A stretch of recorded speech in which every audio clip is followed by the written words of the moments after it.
Hello tout le monde, j'espère que vous allez tous et toutes bien. Aujourd'hui je reviens avec une nouvelle vidéo, ce sont les 10 fashion faux pas. Si vous aimez les vidéos mode, n'hésitez pas à mettre un petit pouce bleu, un like pour soutenir.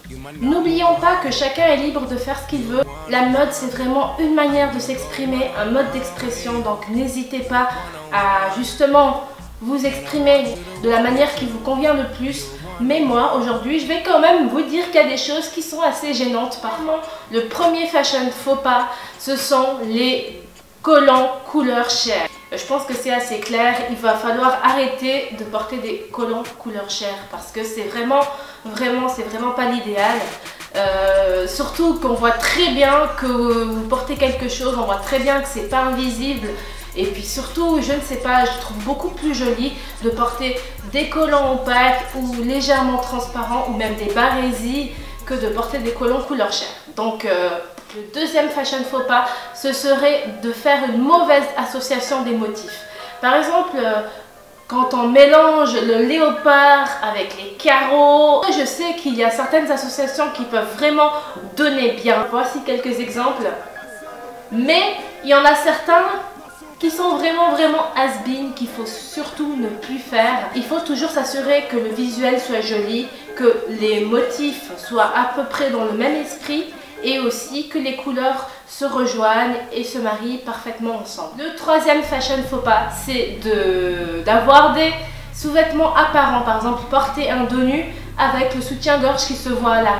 En tout cas, je sais qu'il n'y a pas toutes les filles qui peuvent se permettre de ne pas porter de soutien-gorge. Ce que je peux conseiller aux filles qui veulent vraiment porter ce genre de dos nu, soit tu mets pas de soutien-gorge, tu mets un soutien-gorge qui se fixe juste en dessous de la poitrine, ou sinon oubliez le top. Et aussi pareil pour les bretelles de soutien-gorge. Par exemple, quand vous portez un top avec des bretelles assez fines et qu'on voit votre soutien-gorge en dessous, je sais que c'est un petit détail, mais franchement visuellement c'est beaucoup plus joli quand on ne voit qu'une seule bretelle.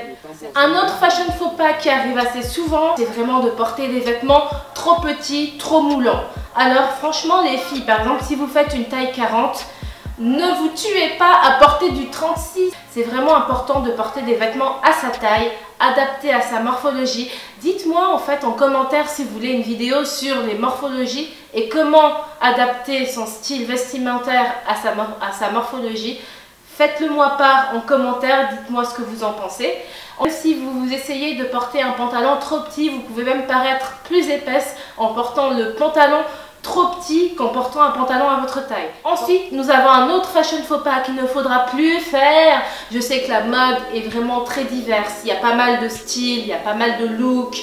Mais je pense que si vous voulez vraiment vous assurer à ne pas faire d'erreur, faites la règle des 3 couleurs. Ne portez pas plus que 3 couleurs dans vos tenues. Faites vraiment attention à cela parce que ça peut vite virer au désastre. Jouez sur les accessoires, portez un accessoire gold, doré, avec un autre argenté, vous pouvez mélanger. Mais quand ce sont des pièces principales, par exemple un blazer, une chemise, un pantalon, il est vraiment important de respecter cette règle-là si vous voulez vraiment vous assurer d'être bien.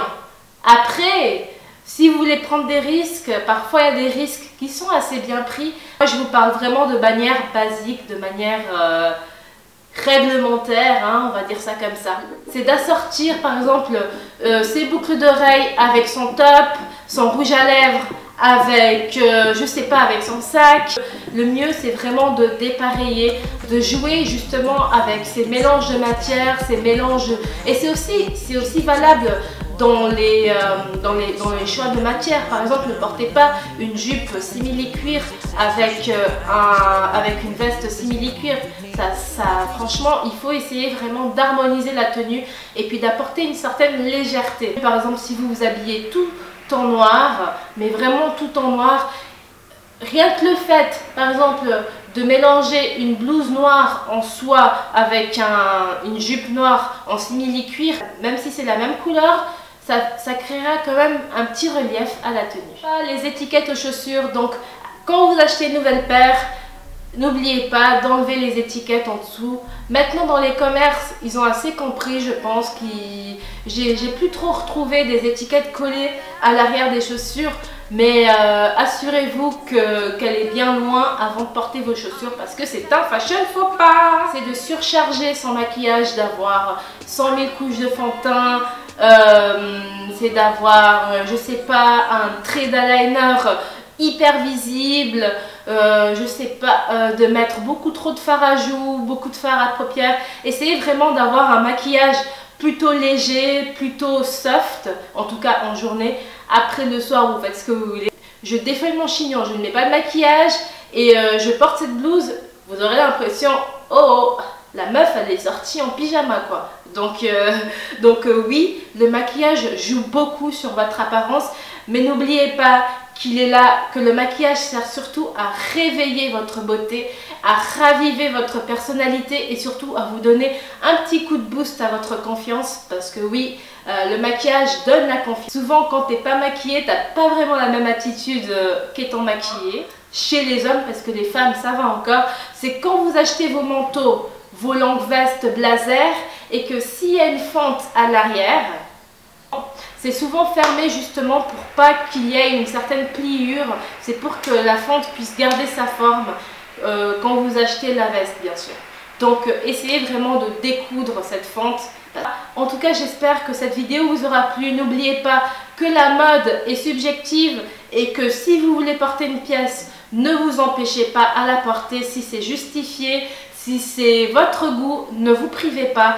Aujourd'hui, c'était uniquement pour vous donner en fait quelques petites règles de base pour celles qui aimeraient faire un petit peu plus attention à leur style. Mais n'oubliez pas que la beauté intérieure et que le style intérieur, si je peux dire ça comme ça, est beaucoup plus important que ce que vous reflétez. Mais ne faussez pas non plus votre image en vous négligeant et en vous donnant un style qui ne vous correspond pas. N'oubliez pas de mettre un max de like si ça vous a plu, ça me ferait beaucoup plaisir.